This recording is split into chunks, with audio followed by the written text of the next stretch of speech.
अध्याय 22। बड़े धन से अच्छा नाम अधिक चाहने योग्य है और सोने चांदी से दूसरों की प्रसन्नता उत्तम है।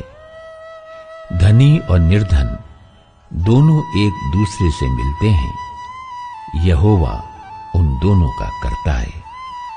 चतुर मनुष्य विपत्ति को आता देखकर छिप जाता है, परंतु भोले लोग आगे बढ़कर दंड भोगते हैं। नम्रता और यहोवा के भय मानने का फल धन, महिमा और जीवन होता है।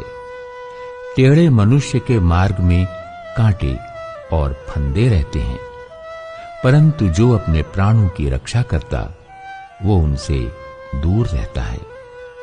लड़के को उसी मार्ग की शिक्षा दे जिसमें उसको चलना चाहिए, और वो बुढ़ापे में भी उससे न हटेगा। धनी निर्धन लोगों पर प्रभुता करता है और उधार लेने वाला उधार देने वाले का दास होता है। जो कुटिलता का बीज बोता है वो अनर्थ ही काटेगा और उसके रोष का सोंता टूटेगा। दया करने वाले पर आशीष फलती है, क्योंकि वो कंगाल को अपनी रोटी में से देता है। ठट्ठा करने वाले को निकाल दे, तब झगड़ा मिट जाएगा और वाद विवाद और अपमान दोनों टूट जाएंगे। जो मन की शुद्धता से प्रीति रखता है और जिसके वचन मनोहर होते हैं, राजा उसका मित्र होता है। यहोवा ज्ञानी पर दृष्टि करके उसकी रक्षा करता है, परंतु विश्वासघाती की बातें उलट देता है।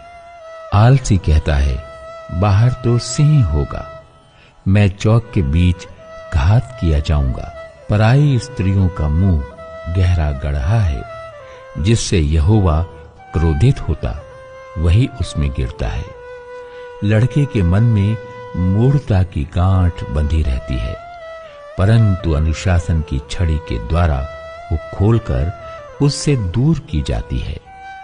जो अपने लाभ के निमित्त कंगाल पर अंधेर करता है और जो धनी को भेंट देता, वे दोनों केवल हानि ही उठाते हैं। बुद्धिमानों के 30 नीति वचन।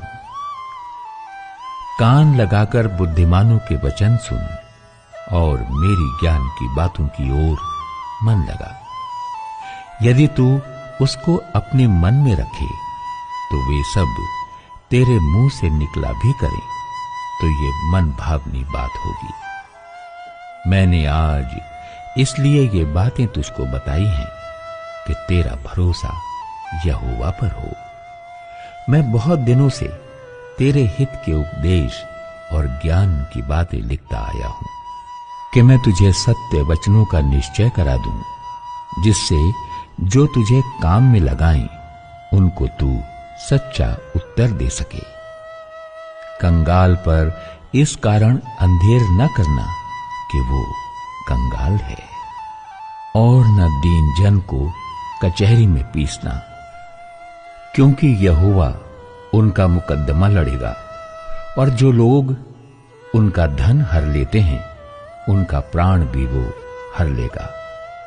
क्रोधी मनुष्य का मित्र न होना और झट क्रोध करने वाले के संग न चलना।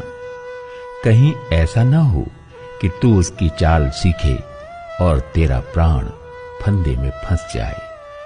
जो लोग हाथ पर हाथ मारते और ऋणियों के उत्तरदायी होते हैं, उनमें तू न होना। यदि भर देने के लिए तेरे पास कुछ न हो तो वो क्यों तेरे नीचे से खाट खींच ले जाए। जो सीमा तेरे पुरखाओं ने बांधी हो, उस पुरानी सीमा को न बढ़ाना। यदि तू ऐसा पुरुष देखे जो काम काज में निपुण हो, तो वो राजाओं के सम्मुख खड़ा होगा, छोटे लोगों के सम्मुख नहीं।